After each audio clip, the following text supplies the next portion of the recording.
Por segundo día consecutivo continúa el traslado de presos a la cárcel El Encuentro en Santa Elena. Según publicó en redes el presidente Daniel Noboa, entre los trasladados están delincuentes peligrosos como alias Fede, Palanqueta, alias Invisible y Pablo Muentes. 27 cuerpos de los 32 reos masacrados en la cárcel de Machala ya fueron entregados a sus familiares, quienes cuestionan los certificados de defunción, en los que consta como causa de muerte la asfixia. El presidente Daniel Noboa participó en su primer acto de campaña por la consulta popular. En el sur de Quito explicó su propuesta y se enfocó en dejar claro que la soberanía del país no se afectará si se instalan bases militares extranjeras. Representantes de organizaciones sociales piden la salida de Edgar Lama de la presidencia del Consejo del IES por conflicto de intereses. Señalan que es asambleísta alterno y primo del superintendente de bancos. Miembros de las Fuerzas Armadas, policía y jubilados serán los primeros en recibir el 13º sueldo. El gobierno dispuso la transferencia de ese rubro adicional hasta el viernes. 93 empresas privadas también lo harán. El portaaviones USS Gerald Ford, el buque militar más grande de Estados Unidos, llegó a América Latina con 4.000 Marines, 2 barcos destructores y decenas de aviones que combatirán el narcoterrorismo y el gobierno de Maduro entra en alerta máxima. Los delanteros Kevin Rodríguez y Jeremy Arévalo pelean un lugar en la zona ofensiva de la selección para el primer amistoso ante Canadá. ¿Qué tal, amigos? Comenzamos con la información más destacada de este martes aquí en Televistazo Estelar. Continúan los traslados de presos peligrosos hasta la nueva cárcel de máxima seguridad en la provincia de Santa Elena. Bienvenidos. Estamos también en vivo por ecuavisa.com y Ecuavisa Play.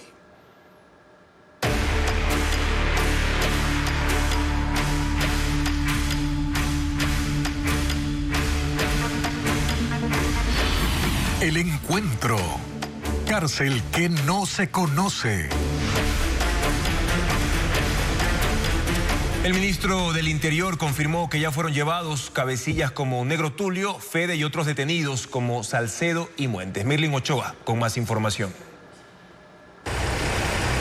A la 1 de la madrugada de hoy, la vía Daule fue cerrada y convertida en corredor militarizado para el nuevo traslado masivo de reos hacia la cárcel del Encuentro en Santa Elena. 17 buses salieron desde la penitenciaría del Litoral, escoltados por policías, militares, agentes de tránsito, un helicóptero y un dron. A las 3 de la mañana partió el segundo convoy. Los traslados se realizaron por tierra y también por aire.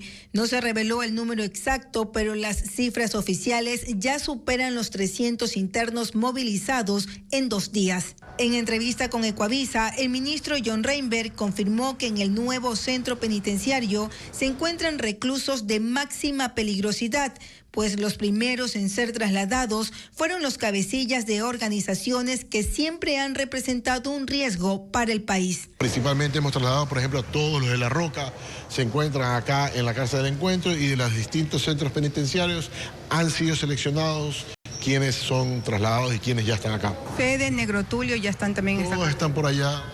En la tarde, el presidente Daniel Noboa publicó en su cuenta de X que también fueron trasladados el ex legislador del Partido Social Cristiano Pablo Muentes, Carlos Angulo, alias Invisible, Álvaro Jesús Montaño, alias Palanqueta, ambos cabecillas de los Lobos, y alias El Monstruo de Machala. A la cárcel del Encuentro no solo llegaron los presos de alta peligrosidad de La Roca, Penitenciaría del Litoral y la Regional del Guayas, también los reclusos peligrosos que estaban en las cárceles de Esmeraldas, Santo Domingo, Azuay, El Oro, Cotopaxi, Pichincha, Manabí y Los Ríos. El ministro también se refirió al caso del ex vicepresidente Jorge Glass, esto luego de que la defensa de él sentenciado denunciara el traslado como un acto de desacato, tomando en cuenta que Glass se encuentra amparado por medidas cautelares de la Corte Interamericana de Derechos Humanos. No se ha vulnerado absolutamente nada, él temía por su vida, está en una cárcel de máxima seguridad, lo cual lo hace estar más seguro de La Roca. 2, él está en una celda solo, ¿no? Tiene sus servicios médicos a 5 pasos para que sea atendido, así que no hemos vulnerado realmente nada. La capacidad total es de 800 internos, pero no será llenada inmediatamente. El objetivo, según dijo, es mantener espacio disponible para nuevos cabecillas que sean capturados conforme avanzan las operaciones policiales. El presidente de la República encabeza el discurso oficial de que la nueva cárcel de Santa Elena empezó a funcionar. Lo hace mediante sus cuentas en las redes sociales, donde coloca mensajes con imágenes que muestran a los presos sometidos por las fuerzas militares y policiales, pero con la particularidad de que el gobierno aún no ha mostrado imágenes actuales de la fachada completa de ese nuevo reclusorio. Diego Cuenca con el análisis. El gobierno anunció que la cárcel del Encuentro empezó a recibir a los presos más peligrosos del país. Y en medio de la campaña electoral lo hacen con imágenes de película, similares a las producciones que realiza el gobierno de Nayib Bukele, pero con la particularidad de que evitan mostrar la fachada actual de ese nuevo reclusorio. Es tener una cárcel también. Eso levanta la duda de si la construcción de la prisión está completa. Por ejemplo, en una de las fotos que subieron en las cuentas gubernamentales en redes sociales, se ve al ex vicepresidente Jorge Glass ingresando y detrás de él se observa a obreros con cascos y herramientas. Posteriormente, esa imagen fue eliminada. Para la realización de los centros de... El anuncio de esa obra también la mostraron en un video de 33 segundos, que este lunes fue transmitido en cadena nacional. Pero en esa pieza muestran una animación en 3D de cómo serán los pabellones y tiene una recopilación de imágenes del presidente Daniel Noboa visitando los avances de la obra Gris en octubre del año pasado. Y tampoco en esta pieza habían imágenes de la obra terminada. Sobre esto, Ecoavisa preguntó al ministro del Interior. Él asegura que la cárcel está operativa, aunque descarta mostrarla a la prensa. Obviamente es una cárcel que acaba de terminarse de construir, obviamente habrá que revisar, pues puede haber algún problema en algo, pero esto es normal en cualquier tipo de construcción. Pero hasta el día de hoy no hemos tenido ningún inconveniente. ¿Por qué no hay imágenes, videos, fotos? Porque yo no necesito ni quiero la publicidad sobre la cárcel, es un centro de máxima seguridad, en los cuales si pensaron que iba a haber algún tour que íbamos a hacer, esto no va a existir, no está contemplado hacerlo. Las imágenes difundidas hasta ahora muestran específicamente los pasillos por donde ingresaron a los presos, celdas con 4 camas, con espacios para las necesidades básicas de los reos y el despliegue de seguridad policial dentro de uno de los pabellones. En paralelo, el presidente de la República se muestra más activo en sus redes sociales para comunicar esa obra emblemática de su gobierno en el contexto de la inseguridad y a 5 días de la consulta popular y el referéndum. Entre los mensajes que publicó están, por ejemplo, ya empezarán con la quejadera, acompañado de una foto de los cabellos que les cortaron a los presos. En otra publicación, las fotografías de Jorge Glass vinieron acompañadas del mensaje: bienvenido al nuevo hogar, pronto llegarán otros criminales. Por ahora, toda la comunicación en torno a esta nueva cárcel, especialmente las imágenes de ella que se muestran, pasan primero por el filtro oficial, sin que los medios tengan la posibilidad de verificar esto directamente.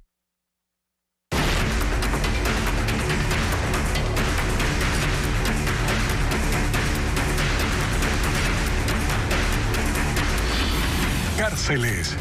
Tragedia interminable.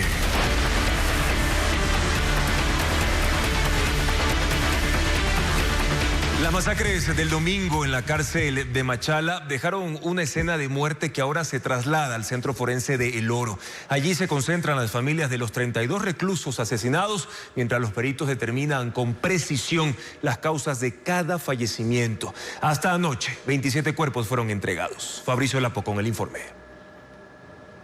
Después de las 2 masacres del domingo en la cárcel de Machala, la escena se trasladó fuera del penal. Familias esperando respuestas frente al centro forense, donde 32 cuerpos ingresaron y en menos de 48 horas, 27 ya han sido entregados. Los otros 5 aún permanecen en el lugar, 3 corresponden a ciudadanos extranjeros. En los exteriores del centro forense se respira dolor, pero también desconfianza. Familiares que prefieren no hablar ante cámaras aseguran tener dudas sobre las causas reales de las muertes. En los certificados de defunción constan la asfixia como causa oficial. Desde la noche del domingo, un equipo de 4 médicos forenses empezó las autopsias. El lunes se sumaron 2 legistas provenientes de Guayaquil y Cuenca, además de 2 directores del sistema forense de Guayas, con el fin de acelerar los procesos de identificación y entrega.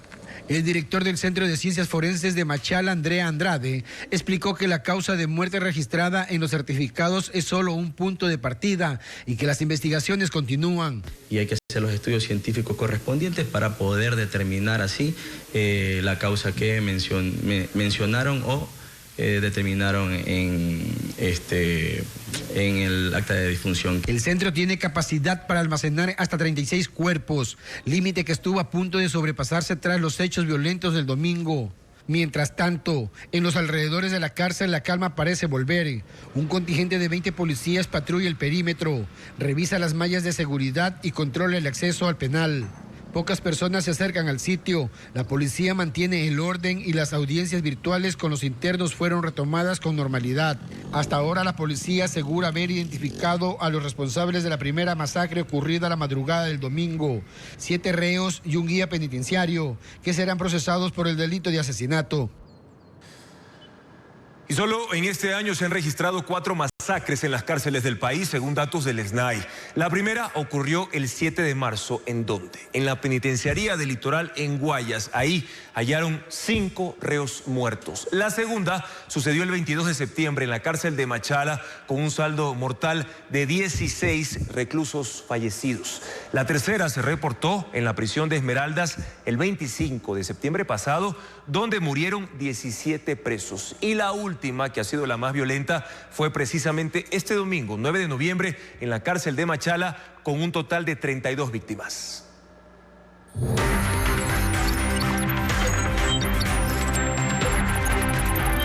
Consulta Popular 2025.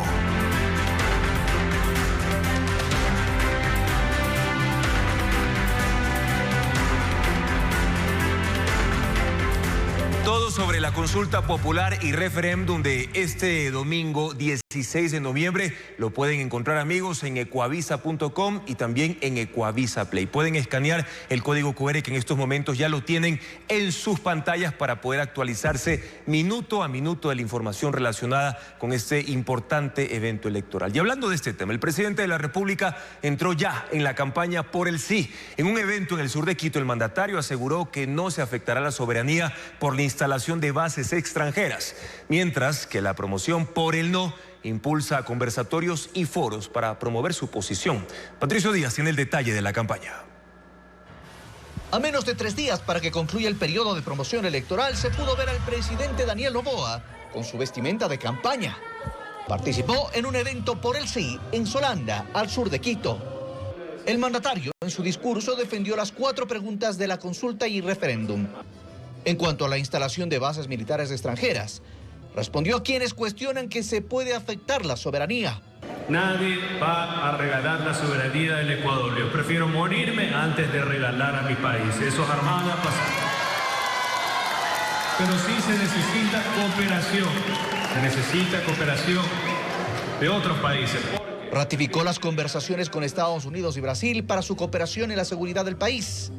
Sumó otra opción. He hablado con Europol, la policía de Europa, para que insista también una base de inteligencia en las zonas más difíciles. Estaba pensando hacer Mendurá. Centró su discurso en los cambios que generará una nueva constitución, en especial para la seguridad. Mientras tanto, la promoción por el no suma a sus estrategias los foros y conversatorios.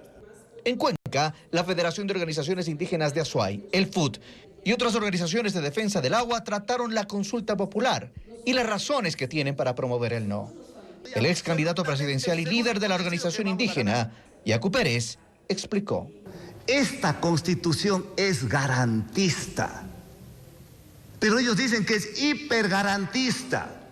Claro, se quejan. ¿Por qué? Porque ellos deben cumplir lo que dice la constitución y no lo están cumpliendo. La CONAIE organizó el foro La Gente Está Diciendo sobre la consulta y el referéndum, donde con invitados analizaron las implicaciones políticas, sociales y ambientales de la consulta popular. Las organizaciones sociales y políticas que impulsan el no han resaltado que estos eventos son importantes para dar a conocer su postura. Socialización de los contenidos de las 4 preguntas cuáles son las ventajas y sobre todo los desaciertos de cada una de las preguntas. Pero la promoción electoral tiene todavía como centro de batalla las redes sociales. Las posturas por el sí y por el no promueven ahí sus mensajes. La campaña concluye la medianoche del jueves. Así que cuida a tu abuelita. ¿Cuál? Ahora, la propuesta del casillero B en el referéndum plantea que las agrupaciones políticas financien por sí mismas su formación, administración e incluso actividades fuera de época electoral, eliminando la obligación del Estado de destinar fondos públicos para esos fines. Hoy en Contacto Directo, dos expresidentes del Tribunal Supremo Electoral debatieron el efecto que podría tener esa medida a largo plazo. Veamos. En 5 días se debe tomar una decisión sobre si se elimina o no el financiamiento estatal a las organizaciones políticas. El gobierno propone que esa obligación se retire de la Constitución y que los recursos para los partidos y movimientos salgan de sus simpatizantes y afiliados. Medardo Oleas, expresidente del Tribunal Electoral, concuerda con esa intención, porque dice que las organizaciones políticas nunca usaron adecuadamente el dinero público, que se debía destinar a investigación política, formación de líderes y capacitación. Si el destino para el que fue creado este fondo partidario está mal utilizado, hay que cambiarlo, hay que renovarlo. Entonces no es solamente desaparecer, tenemos que cambiar la forma como se deben capacitar los políticos en el país. En la contraparte, Carlos Aguinaga, también expresidente del Tribunal Electoral, dice que eliminar el fondo partidario sería dejar la vía libre a que solo los grupos de poder económico participen en política, y lo explica. Mi preocupación es que esta pregunta gane el día domingo y en la constituyente digan, ya no podemos incluir el financiamiento público y quedan debilitados. Ahora sí, las grandes chequeras van a ser los dueños de los partidos. Y que para decidir el domingo hay que pensar entonces en el futuro de la democracia. La pregunta del referéndum en el casillero B habla únicamente del fondo partidario que se entrega a las tiendas políticas que alcanzan el 5% de apoyo popular en 2 elecciones consecutivas. Entre el 2020 y 2023, ese fondo ascendió en total a $17 millones entregados a organizaciones políticas. Representantes de organizaciones sociales solicitan la destitución del presidente del Consejo Directivo del IES. Alegan que el titular de la Seguridad Social forma parte de la Asamblea Nacional y es familiar del superintendente de bancos, quien lo habilitó para ocupar ese cargo. Carla Delgado amplía la información. Hasta la superintendencia de bancos ubicada en el norte de Quito, llegaron representantes de organizaciones sociales, entre ellos del Frente Popular y de la Comisión de Defensa de la Seguridad Social, para exigir la salida del ama del cargo. Los dirigentes denunciaron que existen 3 motivos graves que vinculan al presidente del IES con presuntos conflictos de intereses. Uno de ellos es que el ama no solo forma parte del Consejo Directivo del IES, sino que también ostenta una función dentro del legislativo. No puede estar ahí una persona que consta como asambleísta alterno de ADN, cumpliendo las funciones de parte, ¿no es cierto?, como presidente del Consejo Directivo del IES. De acuerdo con un documento del Consejo Nacional Electoral, Lama recibió las credenciales como suplente por la provincia del Guayas el pasado 30 de abril. Las organizaciones también cuestionaron su vínculo familiar con el superintendente de bancos Roberto Romero Bombujal, asegurando que es su primo. Que más allá de los lazos familiares que les unen al señor Lamas y al señor de la superintendencia de bancos, lo que tiene que aquí establecerse es una acción ética, moral. Recordaron que entre las funciones del superintendente está la calificación de los requisitos legales para los postulantes al Consejo Directivo del IES. Se suma otra denuncia que se ha ventilado públicamente. El padre de Edgar Lama es uno de los proveedores de la Seguridad Social. Eso aumenta las dudas sobre la transparencia en su gestión. El problema de conflicto de interés es un problema de orden ético. Él es hijo del dueño de la clínica Kennedy y de todo el consorcio, a los cuales ha pagado más de 3.400.000. No serían los únicos familiares del presidente del Consejo Directivo trabajando en el IES. Televistazo preguntó al respecto en ese instituto, en donde se informó que Lama responderá sobre esas denuncias la próxima semana. Jubilados militares, policías y también los funcionarios de instituciones de la función ejecutiva van a recibir hasta este viernes el pago anticipado del 13º sueldo. En el sector privado, cerca de 100 empresas y consorcios se han sumado de manera voluntaria a esta iniciativa gubernamental. Hernán Higuera informa que con esta acción se inyectarán $400 millones al mercado nacional en los próximos días. Hasta el viernes 14 de noviembre, el Ejecutivo pagará a las entidades públicas la 13ª remuneración a quienes la acumulen y a quienes no, le pagarán el saldo mensual de noviembre y diciembre juntos. Según el Ministerio del Trabajo, en las próximas horas se hará la transferencia de $400 millones para el pago a personal de Fuerzas Armadas, Policía Nacional y jubilados. Hasta el viernes, además, las entidades del Ejecutivo estarían cobradas la bonificación navideña, cuyo adelanto se autorizó con el Acuerdo Ministerial 164, firmado por la ministra Ivonne Núñez, el pasado 28 de octubre. Los recursos salieron de un crédito de la banca pública, cuyos detalles se desconocen.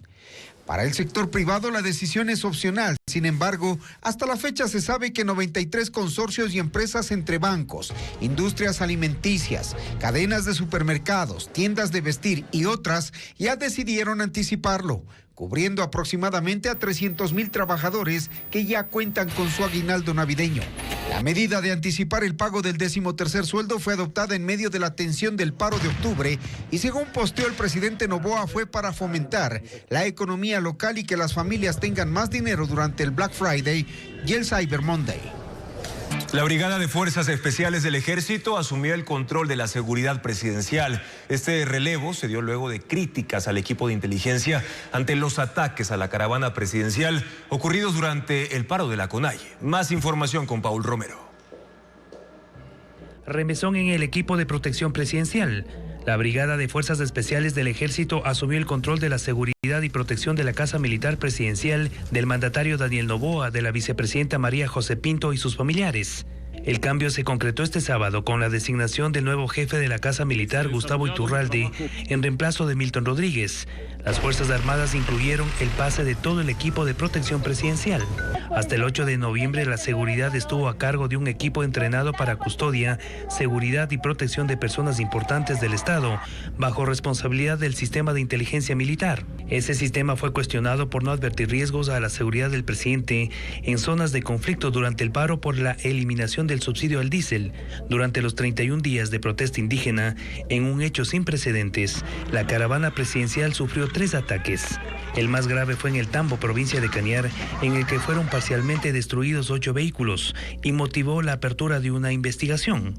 Otro ataque fue en Imbabura, cuando el mandatario ingresó a Otavalo con delegados internacionales en un convoy militar con productos, víveres y combustible para las poblaciones desabastecidas.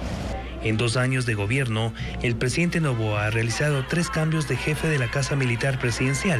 Su seguridad se complementa con un equipo privado israelí que resguarda a Noboa desde antes que asuma el mandato. Continuamos con más información. El gasto tributario se ha convertido en una de las cifras más relevantes y polémicas dentro de la política fiscal de Ecuador. Cada año, miles de millones de dólares dejan de ingresar al presupuesto público debido a exoneraciones, deducciones y otros beneficios tributarios que buscan incentivar la economía de empresas y personas. Pero, ¿cuánto dinero está en juego? Lenín Artieda lo explica en el siguiente informe.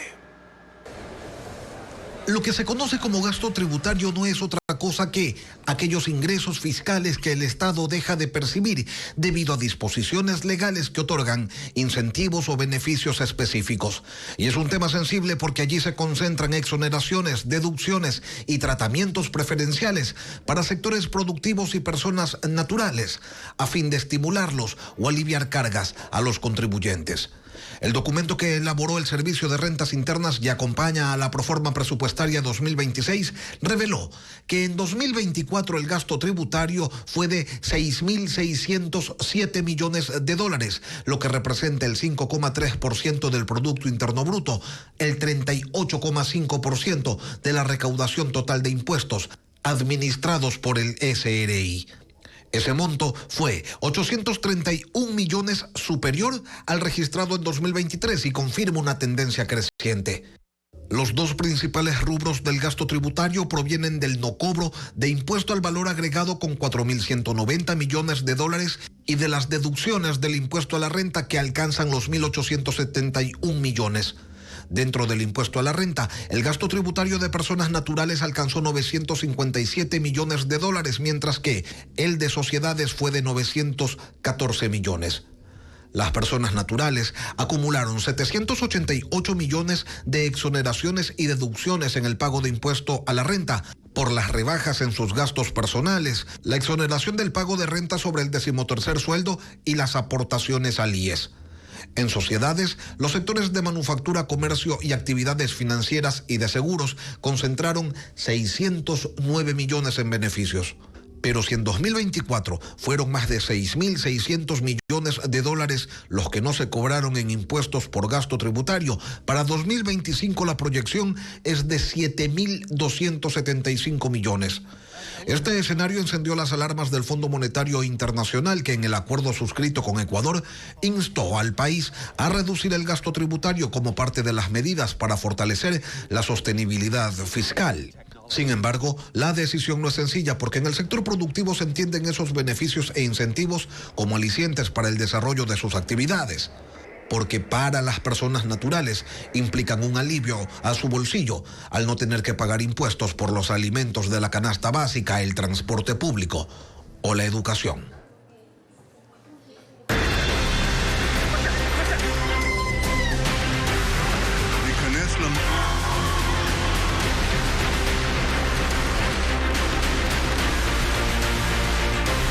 Mundo. El buque de guerra más grande de Estados Unidos llegó a América Latina este martes para reforzar el despliegue militar en la zona. Se trata del portaaviones USS Gerald Ford, que incluye más de 4.000 marines, 2 barcos destructores y decenas de aeronaves. El gobierno venezolano considera su presencia como una amenaza extrema y anunció un nuevo despliegue de soldados en sus costas. El grupo de ataque USS Gerald Ford llegó hoy a la zona de responsabilidad del Comando Sur, según informó la Marina estadounidense en su página web. La llegada de las fuerzas marítimas se produce después de que el secretario de Guerra, Pete Hegseth, ordenara al grupo de ataque del portaaviones apoyar la directiva del presidente para desmantelar a las organizaciones criminales transnacionales y combatir el narcoterrorismo en defensa de la patria, dice. El grupo de ataque incluye al portaaviones más grande y avanzado del mundo, 2 destructores, un buque de defensa aérea, más de 4.000 marines y decenas de aeronaves tácticas. Tardó 18 días en movilizarse desde el mar Mediterráneo hasta el Atlántico para cumplir con la orden de Hegseth de detectar, monitorear e interrumpir a los actores y actividades ilícitas que comprometen la seguridad de Estados Unidos. Aunque se desconoce su ubicación exacta, para Venezuela su presencia en la zona es una amenaza. El régimen madurista, señalado como un narcoestado por Washington, hasta ahora aseguraba que la movilización del portaaviones era una táctica de amedrentamiento de Estados Unidos. Pero tras la confirmación de su cercanía, ordenó un nuevo despliegue militar en las costas para reforzar su defensa por temor a un eventual ataque. El Parlamento israelí aprobó en primera instancia 2 controvertidos proyectos que apuntan a la imposición de la pena de muerte y la censura a la prensa extranjera. Partidos de extrema derecha, aliados del primer ministro Benjamín Netanyahu, dieron los votos para que avance el trámite legal que ha recogido el rechazo de facciones árabes y de organizaciones de derechos humanos. Israel avanza en la aprobación de 2 polémicas leyes en medio del conflicto con el grupo palestino Hamás en la Franja de Gaza y un alto al fuego que se pone a prueba todos los días. La posibilidad de aplicar la pena de muerte se abre paso con una primera votación impulsada por el partido Poder Judío del ministro de Seguridad Itamar Ben-Gvir del gabinete de Benjamín Netanyahu. Una ley que permitiría la ejecución de presos designados como terroristas, acusados de matar a israelíes motivados por odio o con la intención de causar daño al Estado de Israel. De aprobarse, sería la primera vez que se aplique la pena capital desde la ejecución del criminal de guerra nazi Adolf Eichmann en 1962. Por su parte, el grupo de resistencia palestino Hamás y organizaciones de derechos humanos rechazaron este martes el proyecto, describiéndolo como un intento por legalizar el asesinato en masa de palestinos. Medios extranjeros de prensa también están en la mira de la Asamblea israelí, que busca hacer permanente la llamada Ley Al Jazeera, una norma de 2024 que ha expirado y que estuvo dirigida contra el medio catarí por su cobertura de la guerra en Gaza. El nuevo proyecto permite al gobierno cerrar medios extranjeros sin orden judicial, aún en tiempos de paz.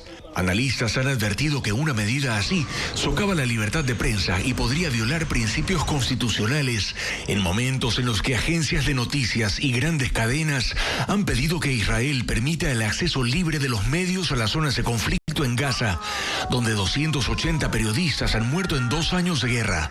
Estos proyectos pasarán ahora a una comisión parlamentaria para nuevos debates y otras 2 votaciones.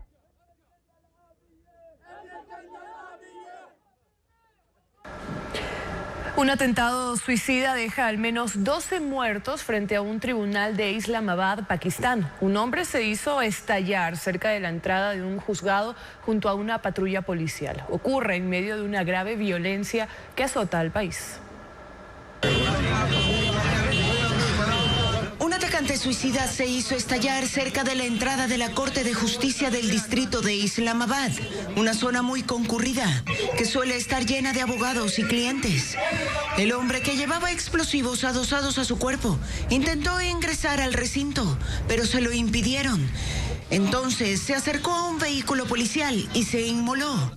Hasta el momento se confirman 12 muertos y al menos 27 heridos. El Ministerio del Interior señaló que ningún grupo se ha atribuido la responsabilidad, aunque se mantienen todas las hipótesis abiertas, ya que en el pasado se han registrado atentados similares a los perpetrados por distintos grupos armados, entre ellos el Talibán Pakistán, que opera principalmente en la frontera con Afganistán y busca expandir su influencia, así como grupos separatistas de la provincia de Balochistán que reclaman independencia y también han estado activos en los últimos meses. Un avión turco de carga militar se estrelló en la frontera entre Georgia y Azerbaiyán. La nave se partió en el aire por causas no determinadas y cayó en una zona remota. De inmediato se iniciaron las operaciones de búsqueda y rescate en coordinación con las autoridades georgianas y azeríes, según informaciones del Ministerio de Defensa de Turquía. Por el momento no hay detalles sobre el motivo del siniestro ni datos sobre el sitio exacto de la colisión. Taiwán elevó hoy sus niveles de alerta y evacuó a más de 3.000 personas ante la llegada del tifón Fungwon, que, aunque se ha debilitado en las últimas horas, amenaza con lluvias torrenciales en la mitad de la isla. La Administración Meteorológica decretó la advertencia marítima y terrestre por tifón para regiones del este y del sur, donde se prevé que Fungwon toque tierra en la noche del miércoles. Un tren se descarriló en Buenos Aires, Argentina, dejando 11 heridos. El accidente ocurrió cerca de las 4 de la tarde cuando se dirigía de la ciudad de Moreno hacia la capital. La empresa Trenes Argentinos, a cargo de la operación de esa línea ferroviaria, indicó en un comunicado que el hecho se produjo en un cambio de vías y que el tren frenó a tiempo, según establece el protocolo de seguridad operacional. Sin embargo, las causas están bajo investigación. En varias ciudades de Alemania, hoy inició la temporada de carnaval. En Colonia, decenas de personas disfrazadas salieron a las calles para celebrar con música y confeti. Conocido como la Quinta Estación, el carnaval inicia el 11 de noviembre de manera simbólica porque la fecha se asocia a los bufones. La tradición se remonta a la Edad Media y marca el comienzo de una de las festividades alemanas más importantes. Un diamante de 9.5 quilates fue vendido por $26 millones en Ginebra. La joya azul Fancy Vivid, conocida como The Melon Blue, encabezó la subasta de Christie's. La piedra, montada en un anillo, fue propiedad de la heredera estadounidense e ícono de estilo Bonnie Melon y se considera uno de los diamantes azules más finos jamás certificados. Y en el zoológico de Brookfield, en Chicago, los animales disfrutaron de un adelanto del invierno con la primera nevada de la temporada. Copos de nieve cayeron en distintas zonas de la ciudad, mientras amplias regiones de Estados Unidos se preparan para una de las primeras tormentas invernales. Mientras tanto, en Tennessee, 2 crías de panda rojo vieron la nieve por primera vez en el zoológico de Knoxville. Los hermanos llamados Mr. Darcy y Dr. Wallace exploraron el sitio, disfrutaron de un refrigerio e incluso tomaron una breve siesta bajo la nieve. Según los responsables del lugar, los animales se están adaptando perfectamente al clima invernal. Continuamos con más información. La ministra de Energía da un ultimátum al municipio de Guayaquil en el tema de la contaminación del río Daule. Asegura que si no hay respuesta de parte del municipio, será el gobierno el que se encargue directamente de la solución. Veamos. Niveles alarmantes de aluminio. La polémica ha ido cambiando con el paso de los días. Al principio, el tuit del presidente daba a entender que el agua de Guayaquil estaba contaminada, pero ahora la ministra de Ambiente explica que no, que lo que está contaminado es el río Daule, porque es ahí donde se vierten los desechos y las aguas residuales. Tú estás captando la misma agua que estás botando. Es como un círculo vicioso. Tomo agua del río Daule, la trato con aluminio o con lo que sea que tenga que tratar. Sale el agua potable, pero quedan estos lodos residuales. Vuelvo a botar los lodos sin tratamiento al río Daule y vuelvo a captar agua y vuelvo a hacer el proceso. Y a partir de ese argumento comienza la controversia. El punto en donde se encuentra la planta de tratamiento queda en una situación totalmente distante en la cual las descargas jamás van a afectar a el punto de captación del agua potable de Guayaquil. Entonces tú lo que haces es que ese foco de contaminación de esos lodos, lo que hacen es así y así. Se puede estar diluyendo, pero van de un lado al otro. Es imposible, a menos que haya descubierto la forma de violar las leyes de Newton, de que se mezclen ese tipo de aguas. Argumentos van, argumentos vienen, pero al final un ultimátum. Si ellos no lo hacen, pues vamos a tener que tomar nosotros las riendas del asunto, pero adicionalmente que no crean que se van a la casa sin responsabilidad penal, porque yo los voy a perseguir. Solamente para recordar, la responsabilidad penal va desde el gerente de EMAPAC, el alcalde, el gerente de Interagua y todas las personas que están abajo, que han estado en este tema. Aunque también a esto hay una respuesta. Nosotros vamos a comparecer a cuantos procesos se traten de abrir contra la administración de Guayaquil respecto de la viabilidad de quitarnos la competencia del agua. Es que tendrían que sencillamente quemar la Constitución. Y al final lo que queda en claro es que Guayaquil no está tomando agua contaminada, pero que los procesos para potabilizar el agua están bajo la mira gubernamental.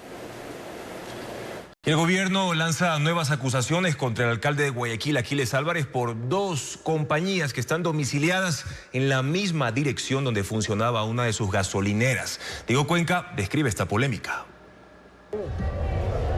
La polémica entre el gobierno central y el municipio de Guayaquil tiene un nuevo capítulo a 5 días de la consulta popular y referéndum. Esta vez lo protagoniza José Julio Neira, quien se desempeña en 4 cargos del Estado, entre ellos como secretario de Integridad Pública.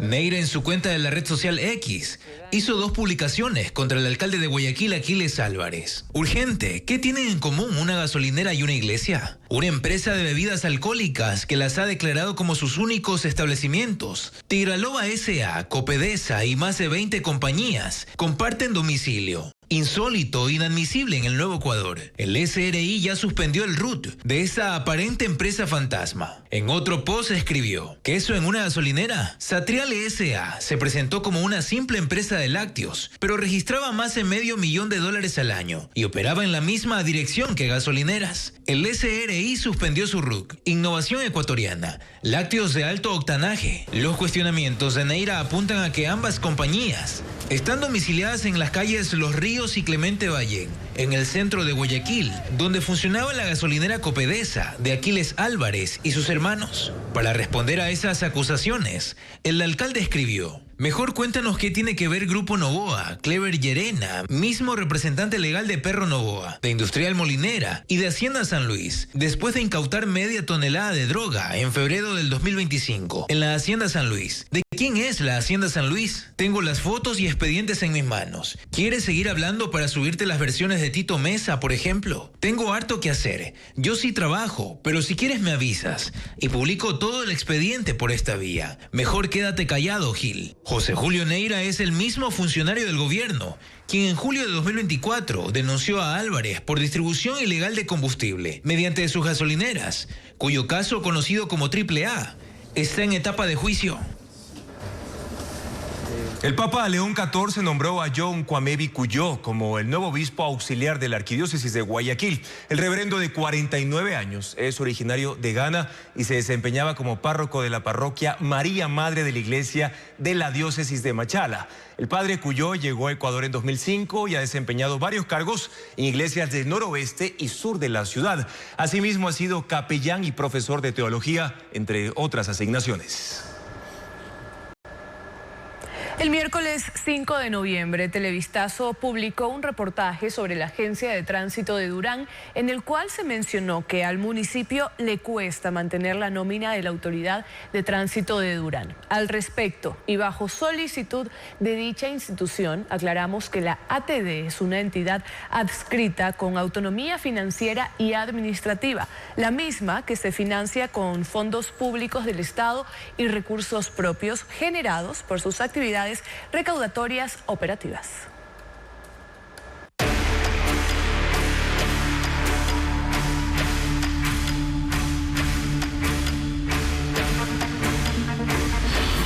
El encuentro. Cárcel que no se conoce.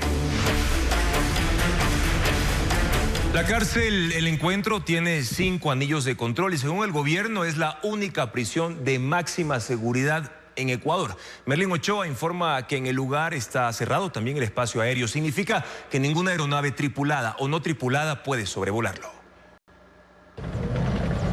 Según el ministro del Interior, John Reinberg, la nueva cárcel del Encuentro se levanta como el búnker más blindado del Ecuador y recalca que es la única prisión de máxima seguridad del país.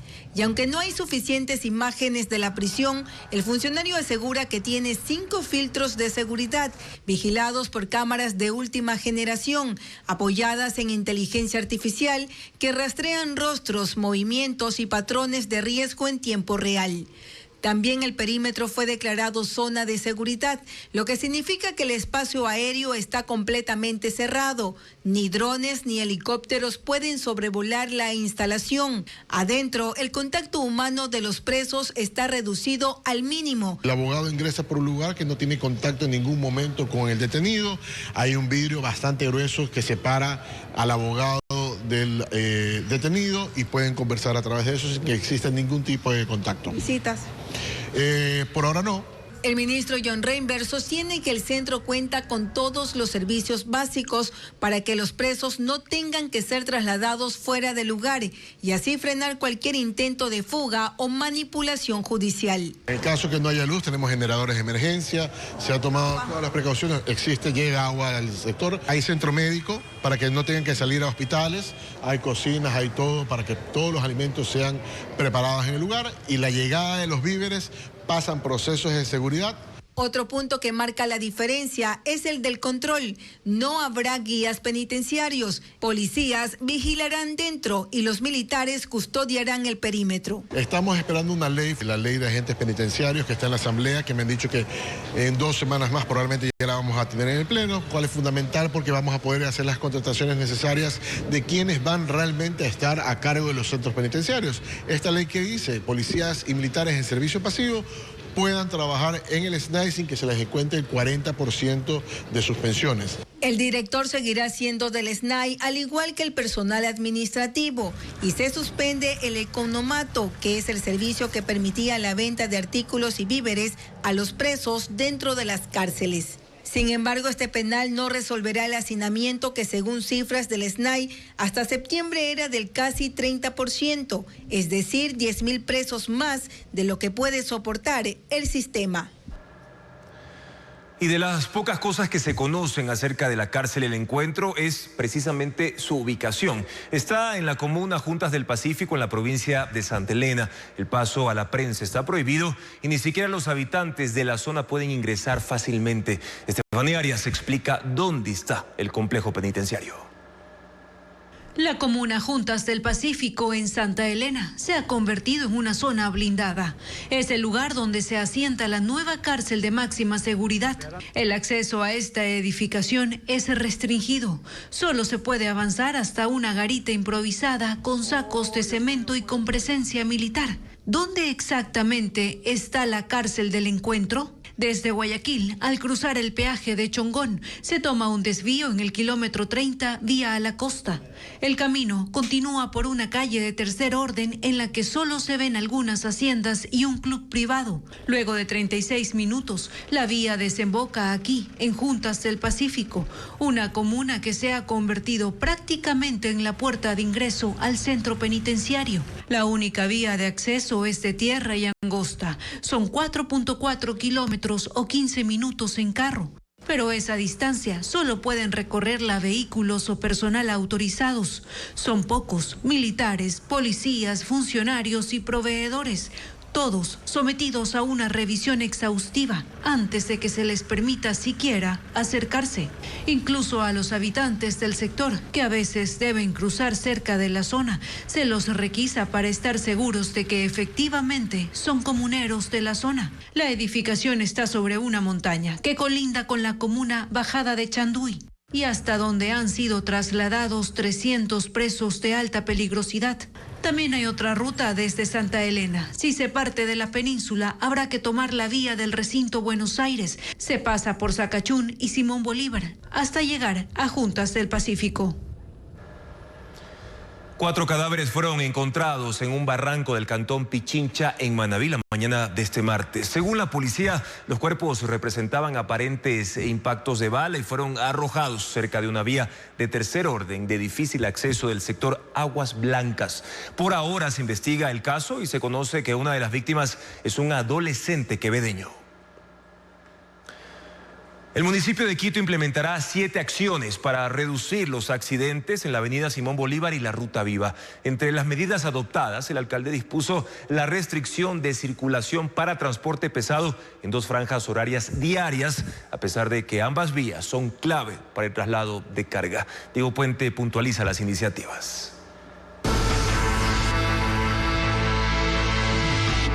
En la avenida Simón Bolívar se han registrado 31 muertos en lo que va del año y en la Ruta Viva 18. Son las 2 vías urbanas con más siniestros en el país y consideradas las más peligrosas. Ambas están en Quito. Esas cifras obligaron a las autoridades municipales a implementar 7 acciones para reducir los accidentes. Una de ellas es que los vehículos pesados no podrán circular por ambas vías de 6 a 10 de la mañana y de 4 de la tarde a 8 de la noche. La decisión afectará el paso del transporte pesado interprovincial que obligatoriamente usa la Simón Bolívar para cruzar Quito de norte a sur, debido a las restricciones de su ingreso a la ciudad. Y en el caso de la Ruta Viva, es la principal arteria vial para llegar al aeropuerto, por lo que el transporte de carga deberá ajustarse a esos horarios. Estas horas son básicamente las mismas horas del pico y placa, ¿sí? Entonces, si hacemos una restricción para los ciudadanos en el pico y placa, también nos parece válido y legítimo y legal hacer una restricción para el transporte pesado. Todavía no se conocen las sanciones para quienes los incumplan. Según información del municipio, el exceso de velocidad es la principal causa de muerte en estas vías. Es común, como lo constató Televistazo, ver grandes camiones sobrepasar los 90 kilómetros por hora y a otros vehículos hacer maniobras peligrosas para rebasar. Por eso se implementarán controles en 13 puntos con más incidencia de accidentes. En la Simón Bolívar habrá agentes y mensajes preventivos en Argelia, Loma de Puengasí, la intersección con la autopista General Rumiñahui, la intersección con la Ruta Viva, la entrada a Guápulo y la entrada a Nayón, entre otros. El municipio anunció que comprará e instalará radares, pero no habrá sanciones. Otras medidas serán la proyección de mensajes de concientización en la ciudad para reducir la velocidad y el refuerzo de la señalética en zonas con más accidentes. Crece la preocupación entre padres cuyos hijos reciben diálisis en el Hospital de Niños Vaca Ortiz de Quito. Denuncian que solo 3 máquinas están operativas para más de 30 pacientes pediátricos con insuficiencia renal. Carla Delgado con los testimonios. El área de diálisis del Hospital de Niños Vaca Ortiz atraviesa una grave crisis. Así lo denuncian los padres de los pacientes que reciben tratamiento. Hasta hace poco, el servicio contaba con 10 máquinas de diálisis, pero ahora solo 3 están operativas, según relatan los familiares. Este hospital es un centro de referencia nacional al que llegan niños de distintas provincias. Uno de ellos es Damián, de 12 años, diagnosticado con insuficiencia renal hace 1 año. Es originario de Macas, pero sus padres se trasladaron a Quito para que él pudiera acceder al tratamiento. Temen que la situación actual del hospital ponga en riesgo la vida de su hijo. Los días que yo me voy a los diálisis, siempre se dañan las máquinas. La situación de mi hijo sí es bien complicado, porque él, como la enfermedad es más crítico y él también no orina, él toma mucha agua, se le complica el corazón, se le hincha. Su familia de escasos recursos depende del sistema público de salud para mantener con vida al menor. No es el único caso. Mayra, madre de una niña de apenas 5 años que también recibe diálisis en el Vaca Ortiz, asegura que el panorama se agrava porque el hospital redujo las horas de diálisis porque los equipos ya cumplieron su vida útil. Lo ideal, más bien dicho, que nos dicen los médicos es que los niños reciban de 3 horas y media a 4 horas de diálisis. Obviamente, por el tema de la cantidad de niños que somos, nos bajan el tiempo. ¿De cuánto a cuánto? De 3 horas, ayer le hicieron 2 horas y media a mi hija. La falta de máquinas provoca que los horarios de atención se extiendan incluso hasta altas horas de la noche. Los padres temen que los trasladen a otros hospitales que no cuentan con especialistas pediátricos. Pero todos los hospitales son hospitales de adultos, entonces tienen insumos de adultos. ¿Cómo le van a poner un insumo de adulto a un niño? Más de 30 niños reciben diálisis en este hospital, pero cada semana, aseguran los padres, el servicio se reduce por falta de equipos en buen estado. Mientras tanto, en el Ministerio de Salud hay silencio. El hospital informó que solo el ministerio puede autorizar una vocería oficial, pero esa cartera de Estado no dio respuesta hasta el cierre de este reporte.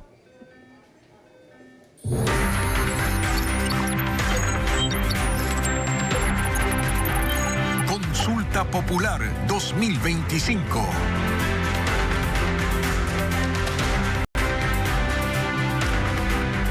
Más pequeña y de 2 colores será la papeleta que recibirán el domingo. Además, el documento incorpora elementos de seguridad del Instituto Geográfico Militar, precisamente para evitar falsificaciones y garantizar transparencia. Les contamos en el siguiente reportaje cómo es la papeleta y sus preguntas. La papeleta electoral que usted recibirá en esta consulta popular y referéndum será más pequeña y práctica que las de elecciones anteriores. El Consejo Nacional Electoral aprobó para esta ocasión un formato tamaño A4. El diseño es de 2 colores. En la parte superior, las preguntas del referéndum estarán sobre un fondo celeste. En la parte inferior, las de consulta popular tendrán un fondo amarillo-naranja. Las 3 preguntas del referéndum son: ¿está usted de acuerdo con que se elimine la prohibición de establecer bases militares extranjeras o instalaciones con propósitos militares y de ceder bases nacionales a fuerzas armadas o de seguridad extranjeras, reformando parcialmente la Constitución? La pregunta B dice: ¿está usted de acuerdo con que se elimine la obligación del Estado de asignar recursos del presupuesto general a las organizaciones políticas, reformando parcialmente la Constitución? Y la C: ¿está usted de acuerdo con reducir el número de asambleístas y que se los elija con los siguientes criterios: 10 nacionales, 1 por cada provincia y 1 adicional por cada 400.000 habitantes, según el último censo? Debajo de estas 3 aparece la pregunta de consulta popular, identificada con la letra D. ¿Está usted de acuerdo con que se convoque una asamblea constituyente para redactar una nueva constitución de la República del Ecuador? En cada pregunta usted deberá elegir entre sí o no. El voto será válido solo si marca una opción. Si marca más, escribe palabras como nulo o anulado, o hace tachones o dibujos, el voto se anulará. Además, esta papeleta incluye medidas de seguridad especiales desarrolladas por el Instituto Geográfico Militar, como efecto anticopia, microtexto, sistema antiescáner y código de barras. Todo esto busca evitar falsificaciones o manipulaciones y garantizar la transparencia del proceso electoral. Esta mañana se instaló la audiencia contra la Unión Nacional de Educadores por presunta infracción electoral al no presentar oportunamente el informe de gastos de la campaña por el Yasuní. La organización sostiene que cerca de $1.000 pertenecientes a sus afiliados están siendo observados y denuncia que el proceso responde a una persecución política. Diego Puente cubre la diligencia. La Unión Nacional de Educadores enfrentó este martes la audiencia por infracción electoral denunciada por la presidenta del Consejo Nacional Electoral, Diana Tamaint. Este proceso, que ahora se lleva en el Tribunal Contencioso Electoral, se abrió luego de que el gremio de maestros tuvo inconsistencias en la entrega de informes de cuentas de campaña tras la consulta popular por el Yasuní ITT realizada en el 2023. Según el CNE, la UNE presentó los informes económicos con retraso, usó mal la caja chica y recibió una proforma de una empresa que no estaba autorizada para ofrecer servicios de pautaje y difusión electoral. Entre otras cosas, también que en el listado de aportantes a la campaña no constan los números de teléfono convencional.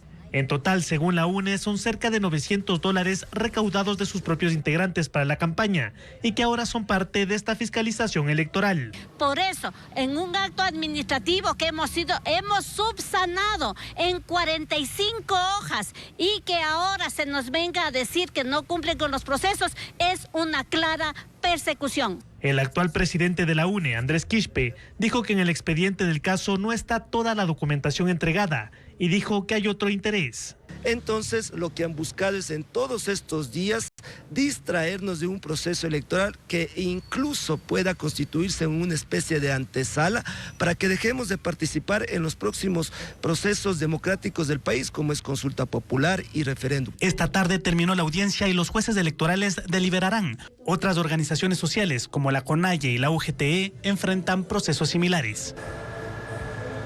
Después de 11 meses de preparación, la Cámara de Industrias de Guayaquil realizará este jueves el Ingenia Summit 2025 IA o Extinción, un espacio de conferencias que reunirá expertos internacionales de reconocidas marcas para discutir el impacto real de la inteligencia artificial en los negocios.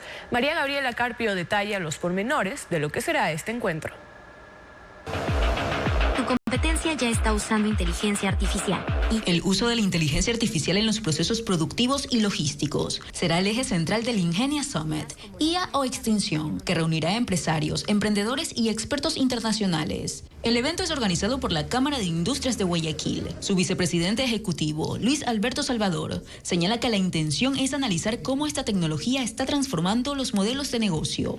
Proveerle a los empresarios y profesionales del país herramientas de cómo aplicar la inteligencia artificial en sus distintas formas para potenciar las capacidades de las empresas y de las personas. El encuentro se desarrollará este jueves 13 de noviembre en el Hotel Hilton Colón de Guayaquil y congregará a representantes de 9 compañías globales, entre ellas Microsoft, Amazon, Samsung, Walmart y Mercado Libre, que abordarán en conferencias de 30 minutos casos reales sobre la aplicación de la IA en distintos sectores. Vienen de distintas partes del mundo a contar cómo la inteligencia artificial la han utilizado en sus procesos productivos, cómo han mejorado su productividad y cómo han mejorado la relación con los empleados y trabajadores de su empresa. Según la Cámara de Industrias, la velocidad con la que avanza esta tecnología exige capacitación y adaptación, especialmente en economías donde gran parte del tejido empresarial aún depende de procesos manuales. Si una tarea yo la hacía, digamos, 3 horas y ahora con alguna herramienta de inteligencia artificial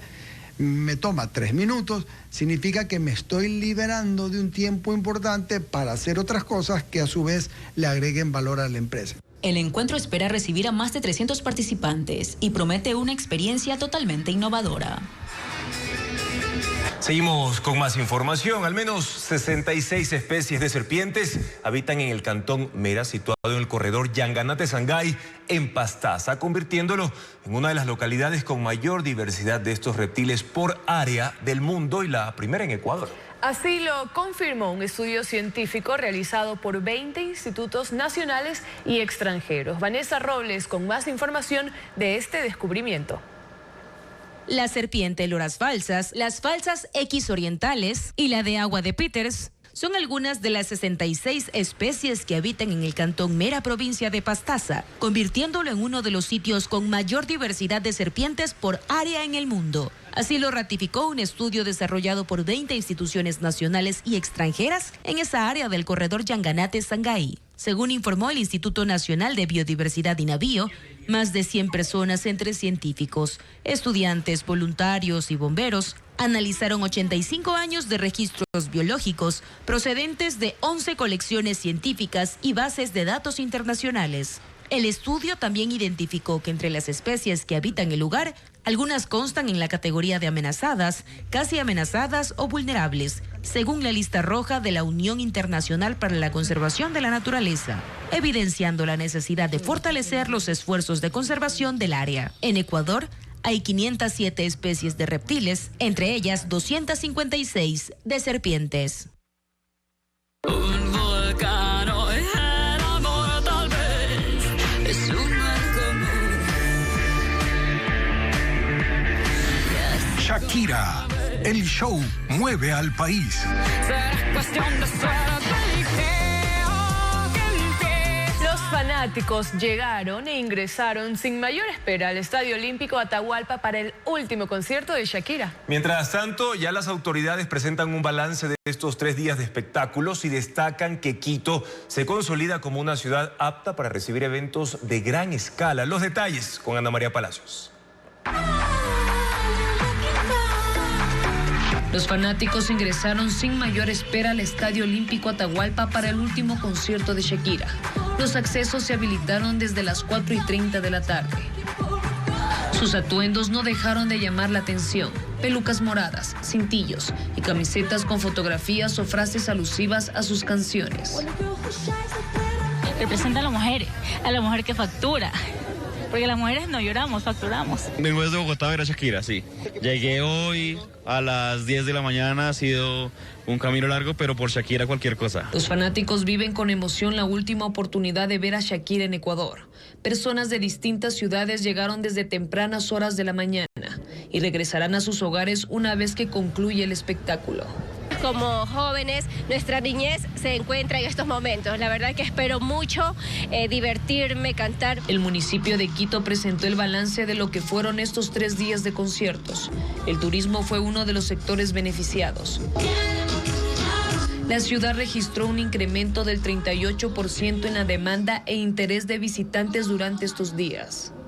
Nosotros en este momento estamos manejando data importante en el sentido de que ya los hoteles durante todo este evento ha cubierto más del 90% de ocupación. Eso es súper importante. Además tenemos una demanda interesante de un mercado que para nosotros es potencial y que queremos obviamente fidelizar, que es Perú y Brasil. Más de 1,000 funcionarios garantizaron la seguridad en cada día de concierto y se registró un aumento en la afluencia de pasajeros. Entre el sábado y el domingo transportamos más de 400,000 usuarios, que es un poco más de lo habitual para un fin de semana. Más de 100,000 personas asistieron a los 3 conciertos de Shakira en el Estadio Olímpico Atahualpa.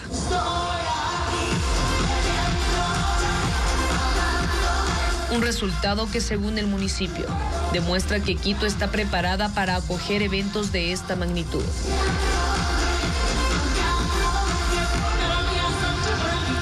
Las noticias a toda hora en ecuavisa.com y Ecuavisa Play. Mañana en Contacto Directo, ¿se debe reducir el número de asambleístas? Para analizar este tema estarán Inés Alarcón, legisladora de ADN, y Solanda Goyes, del colectivo Voces por la Democracia. Ellas expondrán sus argumentos a favor y en contra de esa pregunta que este domingo estará en la papeleta de la consulta popular y referéndum. Gracias, amigos, por habernos acompañado. Muy buenas noches.